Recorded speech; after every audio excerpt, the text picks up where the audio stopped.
अयोध्या की चतुरंगिनी सेना लेकर मंत्रियों और माताओं सहित भरत चित्रकूट को चल दिए। नगर के धनी मानी व्यक्ति भी साथ थे। सेना के चलने से सुने मार्ग कोलाहल से भर गए और आकाश में इतनी धूल छा गई कि सूरज तारे की भांति टिमटिमाने लगा। शाम तक वे श्रृंगवरपुर जा पहुंचे। वहीं गंगा तट पर सेना ने पड़ाव डाल दिया। निषाद गुह ने सेना की पताकाओं से जान लिया कि यह अयोध्या की चतुरंगिनी सेना है। उसने अपने साथियों से कहा कि मालूम होता है कि भरत के ऊपर अब राजमद सवार हो गया है। राम को वन में मारकर वे अकंटक राज करना चाहते हैं। ये तो मैं जीते जी नहीं होने दूंगा। वह बोला, भाइयों, मरने मारने के लिए तैयार हो जाओ। आज भरत की सेना से लोहा लेना है। मैं जानता हूं कि हम लोग उसका मुकाबला किसी भी प्रकार नहीं कर सकते, परंतु हमारा धर्म है कि प्राण रहते उसको गंगा पार न होने दें। एक न एक दिन मरना तो सबको है ही। फिर राम का काम, रणभूमि में वीरगति और गंगा का किनारा, इससे बढ़कर और क्या हो सकता है। हमारे पास 500 नावें हैं। हर नाव में 100 सैनिक बैठ जाएं और नाके घेर लें। मैं आगे जाकर भेद लेता हूँ। अगर भरत भाई से मिलने जा रहे होंगे तो हम उनकी सहायता करेंगे, और अगर उनके मन में कोई पाप है तो आज गंगा में रक्त की धार बहेगी। मेरे संकेत की प्रतीक्षा करना। इतना कहकर निषादराज ने बहुत सा भेद का सामान लिया और वह आगे बढ़ा।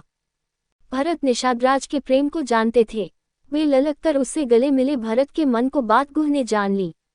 राम लक्ष्मण के विषय में दोनों में बहुत देर तक बातें होती रहीं। राजा दशरथ की मृत्यु के समाचार से निषादराज दुखी हुए। निषाद के साथ भरत उस इडुंगुदी के नीचे गए जहां राम ने रात बिताई थी। भरत ने उस स्थान को प्रणाम किया और वहां की धूल अपने माथे से लगाई। गुह ने लौटकर साथियों को सब समाचार सुनाए। अगले दिन प्रातःकाल 500 नावें सेना को पार उतारने के लिए घाट पर लग गई। सेना सहित भरत ने गंगा पार की। नाव पर बैठने के पहले भरत ने भी राम की तरह बरगद के दूध से जटा बनाए और वल्कल वस्त्र पहन लिए। गुह को साथ लेकर वे प्रयाग की ओर बढ़े। भरत के साथ इतनी बड़ी सेना देखकर महर्षि भरद्वाज को भी शंका हुई, परंतु भरत के व्यवहार से उनका संदेह दूर हो गया। भरद्वाज ने भरत को ये भी बता दिया कि राम किस मार्ग से चित्रकूट गए हैं। वह रात भरत ने भरद्वाज आश्रम में ही बिताई। प्रातःकाल होते ही भरत का दल चित्रकूट के लिए चल पड़ा। चलते चलते चित्रकूट पर्वत उन्हें दिखाई दिया। सारा वन प्रदेश कोलाहल से भर गया। वन के जीव जंतु, पशु पक्षी इधर उधर भागने लगे। कुछ दूरी पर धुआं उठते देख गुह ने अनुमान लगाया कि वहीं कहीं राम की कुटी होगी। इधर राम को भी आकाश में धूल उड़ती दिखाई दी।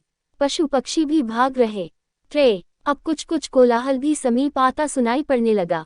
राम ने लक्ष्मण से कहा, भाई, ऊंचे वृक्ष पर चढ़कर देखो तो क्या बात है।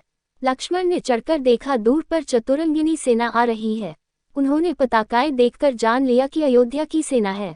वे बोले, आर्य, जानकी माता को सुरक्षित स्थान में पहुंचाकर धनुष बाण उठाए। मालूम पड़ता है भरत हमको वन में भी नहीं रहने देगा। आज मैं सबका बदला लूंगा। भरत को भाई समेत समर भूमि में सुलाकर कैकेयी और मंथरा को भी जिंदा नहीं छोड़ूंगा। पेड़ से उतरकर लक्ष्मण धनुष बाण लेकर तैयार हो गए। उन्हें उत्तेजित देखकर राम बोले, लक्ष्मण, वीर पुरुष धैर्य और समझदारी से काम लेते हैं। उतावली न करो। भरत साधु स्वभाव के हैं। मेरा मन कह रहा है कि वे मुझसे मिलने ही आ रहे हैं, लड़ने नहीं। तुम ये जानते ही हो कि मुझे राज्य पाने का तनिक भी लोभ नहीं है। भरत जैसे प्रिय भाई को त्याग कर मैं स्वर्ग को भी नहीं चाहता। तुम भरत के प्रति अनुचित भावना को अपने मन में मत लाओ। मुझे भरत पर पूरा भरोसा है। भाई राम के ये वचन सुनकर लक्ष्मण शांत हो गए। इधर भरत सेना को ठहराकर शत्रुघ्न के साथ आगे बढ़े। उन्होंने देखा कि तेजस्वी राम एक शिला पर बैठे हैं। पास में ही सीता और लक्ष्मण भी बैठे हैं। वे व्याकुल होकर राम के चरणों पर गिर पड़े। भरत को देखकर राम भी हड़बड़ा कर उठे। कहीं धनुष गिरा, कहीं बाण और कहीं उत्तरीय। उन्होंने भरत को उठाकर छाती से लगा लिया। दोनों की आंखों में प्रेम की धाराएं बहने लगीं। भाई से मिलकर भरत ने सीता जी के चरणों में प्रणाम किया। सीता जी का आशीर्वाद पाकर भरत को बड़ा संतोष हुआ। फिर वे लक्ष्मण से गले मिले। शत्रुघ्न ने भी राम, लक्ष्मण और सीता जी के चरणों में प्रणाम किया। गुरु और माताओं के आने का समाचार पाकर राम लक्ष्मण उनसे मिलने गए। शत्रुघ्न को सीता जी के पास छोड़ गए। गुरु के चरणों में प्रणाम कर वे माताओं से मिले। अपने कुटुंबियों और नगरवासियों से भी बड़े स्नेह के साथ मिले। सबको ठहरने का यथावसर प्रबंध करके श्रीराम अपनी कुटी पर लौट आए। सीता जी को मुनि वेश में देखकर माताएं बड़ी दुखी हुईं। अब कैकेयी भी मन ही मन पछता रही थी। जब पिता की मृत्यु का समाचार राम को मिला तो वे सन्न रह गए और अपने ही को उनकी मृत्यु का कारण जानकर बड़ी देर तक रोते रहे। फिर वे मंदाकिनी पर गए। वहां उन्होंने पितृ तर्पण किया और इंगुदी के फूलों से पिंड देते हुए वे बोले, पिताजी, आपके बनवासी पुत्र के पास पिंड देने के लिए केवल यही है। इसे ग्रहण कर संतुष्ट हो और आशीर्वाद दें। अगले दिन सब लोग राम के पास इकट्ठे हुए। भरत ने राम के चरणों पर सिर रखकर कैकेयी के अपराधों के लिए क्षमा मांगी और अयोध्या लौट चलने की प्रार्थना की। राम ने भरत को हृदय से लगा लिया और कहा, जो कुछ हुआ इसमें न तो माता कैकेयी का दोष है और न तुम्हारा। जो कुछ होता है वह भगवान की इच्छा से होता है। सब अपने कर्मों का फल भोगते हैं। जहाँ तक मेरे लौटने की बात है, मैं 14 वर्ष तक वन में ही रहकर पिता के वचन का पालन करूंगा। जिन पिता ने अपने वचन के लिए प्यारे पुत्र को वन भेज दिया और अपने प्राण भी दे दिए, उनके मरने के बाद मेरे लिए और तुम्हारे लिए भी यही उचित है कि उन वचन का पालन करें। तुम अयोध्या में रहकर प्रजा पालन करो और मैं 14 वर्ष तक वन में वास करूं। चारों भाई अपना अपना कर्तव्य करें और पिता की सत्य धर्म की रक्षा कर। इस पर भरत ने कहा, आज आपके स्थान 14 वर्ष तक मैं वन में रहूंगा। मैंने भी मुनि वेश बना लिया है। माताओं ने, गुरुजनों ने और नगरवासियों ने भी अपनी अपनी तरह से राम से बहुत कुछ कहा, पर राम किसी तरह लौटने को तैयार नहीं हुए। उधर भरत भी हट कर रहे थे। तब राम ने कहा, तुम्हें पता न होगा, तुम्हारे नाना ने जब माता कैकेयी का विवाह पिताजी से किया, तब राजा से ये वचन ले लिया था कि उनके बाद कैकेयी का पुत्र ही अयोध्या का राजा होगा। अतः राज्य तुम्हारा ही है। फिर माता कैकेयी के 2 वरदान भी मांगने को कहा था। ये तुमने सुना ही होगा। इसलिए तुम बिना किसी संकोच के अयोध्या पर राज करो।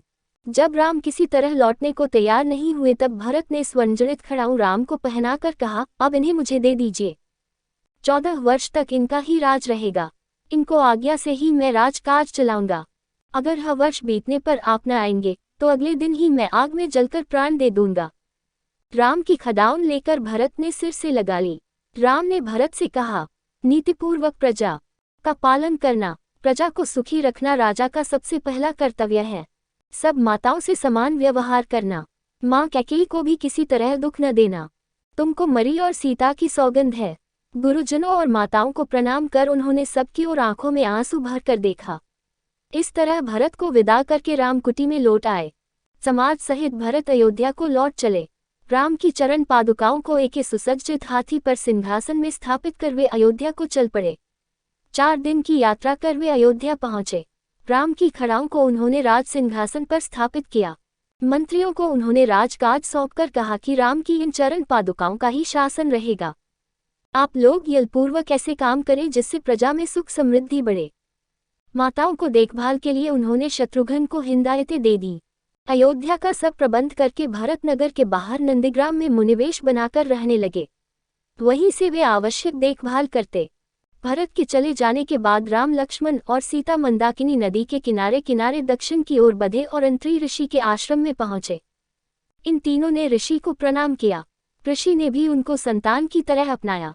उनकी पत्नी भगवती अनसुया तपस्या और पतिव्रत धर्म के लिए प्रसिद्ध थी।